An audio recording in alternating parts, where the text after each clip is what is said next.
Hi friends, welcome to All in One Nandini channel. உங்களை இந்த சேனலுக்கு வரவேற்கிறேன். இப்போ இன்றைக்கி இந்த வீடியோவில் நம்ம பார்க்க போகிறது ஆரோக்கிய சம்மந்தமான வீடியோ தான். என்னன்னு பார்த்தீங்கன்னா, ஆரோக்கியமான வாழ்க்கைக்கு காலையிலேருந்து இரவு வரை என்ன உணவு சாப்பிட வேணும், எப்படி இருக்கணும் அப்படிங்கிறது தான் நம்ம பார்க்க போகிறோங்க. உங்களுக்கு நோய் இருந்தாலும் சரி இல்லைனாலும் சரி, என்ன நோய் இருக்குன்னே தெரியல அப்படின்னாலுமே நீங்கள் இந்த மெத்தடை ஃபாலோ பண்ணி அதுக்கு தகுந்த மாதிரி உணவுகள் எடுத்துக்கோங்க. உடல் எப்பொழுதும் ஆரோக்கியமாக இருக்குங்க. நீங்கள் காலையில் எத்தனை மணிக்கு எழுந்திரிக்கணும்னா 5:30 மணிக்கெல்லாம் நீங்கள் பெட் விட்டு எழுந்துடணும்.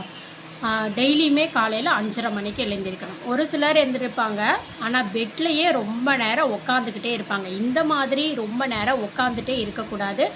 உடனே எழுந்துடணும். எழுந்ததுமே பார்த்திங்கன்னா பல் விளக்கிட்டு ஆயில் புல்லிங் பண்ணுங்கள். ஆயில் புல்லிங்னா நிறைய பேத்துக்கு தெரியாமல் இருக்குங்க. ரொம்ப சிம்பிளானது தான். காலையில் எழுந்தோடனே பல் விளக்கிட்டு நல்லெண்ணெய் 1 ஸ்பூனு அளவு வாயில் ஊற்றி இந்த மாதிரி வாயை நல்லா கொப்பளிங்க.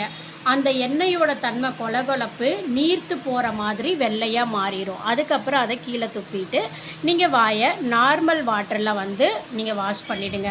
இது செய்கிறதுனால உங்கள் உடம்புல எல்லா பிரச்சனைகளுமே குறையும். உடல் ரொம்ப ஹெல்த்தியாக இருக்குங்க. இது செஞ்சு முடித்ததுக்கப்புறமா தண்ணீர் குடிங்க. தண்ணீர் ஒரு 1/2 லிட்டர் அளவு குடிங்க. ஒரு சிலருக்கு தண்ணி குடித்தா வாமிட் வரும். அந்த மாதிரி இருக்கிறவங்க தண்ணியை லைட்டாக சூடு பண்ணி சுடு தண்ணியாக குடிங்க. இந்த மாதிரி குடிக்கும்போது உங்களுக்கு வாமிட் ஏற்படாது. இது ரொம்ப ரொம்ப நல்லதுங்க. 1 டம்ளராச்சும் தண்ணி குடிக்கணும். அடுத்ததாக பார்த்தீங்கன்னா, சின்னதாக ஒரு எக்ஸசைஸ் பண்ணுங்கள். எனக்கு எக்ஸசைஸ்லாம் பண்ண முடியலங்க அப்படின்றவங்க, நீங்கள் வெளியில் அப்படியே கொஞ்சம் தூரம் நடக்கிறது, வீட்டை விட்டு வெளியில் வாக்கிங் மாதிரி போகிறது, இந்த மாதிரி ஒரு 1/2 hour பண்ணுங்கள். அதுவே உங்களுக்கு எக்ஸசைஸாக நல்ல உடல் ஆரோக்கியமாக இருக்கும். அடுத்ததாக ஒரு 9 மணிக்குள்ளே காலை உணவை சாப்பிட்ருங்க. காலையில் நீங்கள் என்ன உணவு சாப்பிடணும் அப்படின்னு பார்த்தீங்கன்னா, நீங்கள் சாப்பாடு, அதாவது ரைஸ் ஸ்கிப் பண்ணிடுங்க. தயவு செஞ்சு ரைஸ் எடுத்துக்காதீங்க. காலையில் பார்த்தீங்கன்னா சப்பாத்தி இல்லை சாலட் வகைகள் இந்த மாதிரியானது முக்கியமாக காலை உணவை கண்டிப்பாக ஸ்கிப் பண்ணவே கூடாது. நிறைய பேர் ஸ்கிப் பண்ணுறாங்க. அது ரொம்ப ஹெல்த் வைஸாக பாதிக்கப்படுங்க. அதனால கண்டிப்பாக நீங்கள் என்ன பண்ணுங்க, காலையில் இந்த மாதிரி உணவுகளை எடுத்துக்கோங்க. மெயினாக நீங்கள் காலையில் சாப்பாடை தவிர்த்து, அரிசி சாப்பாடை தவிர்த்துட்டு வேறு எதுவும் சப்பாத்தி, இட்லி, தோசை, நான் இந்த மாதிரி எது வேணாலும் எடுத்துக்கலாங்க. அதுக்கப்புறம் பார்த்தீங்க அப்படின்னா, மத்தியானத்துக்குள்ளே 1 லிட்டர் அளவு தண்ணி எடுத்துக்கோங்க. நல்லா ஃபுல்லாக தண்ணி எடுத்துக்கோங்க. அதுக்கப்புறம் மதிய உணவாக நீங்கள் என்ன சாப்பிடணும் அப்படின்னு பார்த்தீங்கன்னா, மதிய உணவில் சாப்பாடு கொஞ்சமாக இருக்கணும், காய்கள் நிறையா இருக்கணுங்க. இந்த மாதிரி நீங்கள் சாப்பிடும்போது உங்களுக்கு ஹெல்த் ரொம்ப நல்லாயிருக்கும். அதனால நிறைய பேர் நான்வெஜ் பிரியர்கள் இருப்பாங்க. நான்வெஜ் சாப்பிடலாங்க, எந்த தப்பும் கிடையாது. அதுவும் மீன் அதிகமாக எடுத்துக்கலாம். அது தைராய்டு பிரச்சனையெல்லாம் சரி பண்ணும். அதனால் நான்வெஜ் ரொம்ப எடுத்துக்கிறது நம்மளுடைய போன் வெயிட்டை போன் ரொம்ப ஸ்ட்ராங் ஆக்கும்.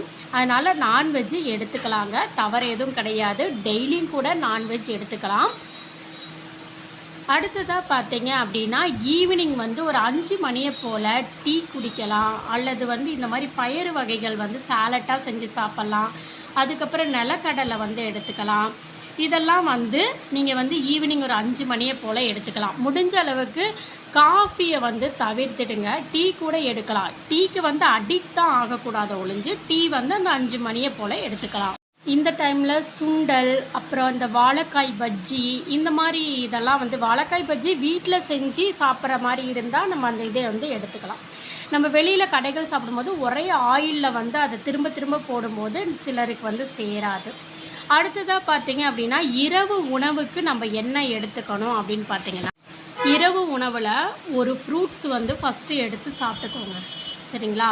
இல்லை வெள்ளரி, கேரட்டு, இல்லை பழங்கள் ஏதாச்சும் ஒன்று சாப்பிட்டுக்குங்க. சாப்பிட்டுட்டு அதுக்கப்புறமேட்டு சப்பாத்தி, நான், இட்லி, தோசை, இந்த மாதிரி ஏதாவது வந்து ஃபுட்டை வந்து எடுத்துக்கோங்க. ரொம்ப முக்கியம் என்ன அப்படின்னா, நீங்கள் இரவு நேரத்தில் ரொம்ப லைட்டான ஃபுட்டு தான் எடுத்துக்கணும். அது மட்டும் இல்லாமல் உங்களுடைய நீங்கள் சாப்பிட்டதுக்கப்புறம் வந்து வயிறு முட்டை சாப்பிடக்கூடாது. பசியோடு இருக்கிற மாதிரியே ஒரு ஃபீல் இருக்கணும் உங்களுடைய உணவு எடுத்துக்கிட்டதுக்கப்புறம்.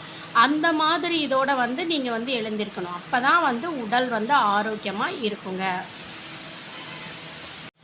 இந்த மாதிரி நீங்கள் உணவு முறையை வந்து மாற்றிட்டு வந்தீங்க அப்படின்னா உங்கள் லைஃப்பில் வந்து எந்த நோயுமே வராதுங்க. அதே மாதிரி ரொம்ப ஆரோக்கியமாக இருப்பீங்க. ஹாஸ்பிட்டலுக்குன்னு நீங்கள் செலவு பண்ண வேண்டிய அவசியமும் கிடையாதுங்க. இந்த வீடியோ உங்களுக்கு பிடிச்சிருக்கும்னு நினைக்கிறேன். அப்படி பிடிச்சிருந்தா சேனலை சப்ஸ்கிரைப் பண்ணிக்கோங்க. மறக்காமல் வீடியோவை ஷேர் பண்ணுங்கள். தேங்க்ஸ் ஃபார் வாட்சிங்.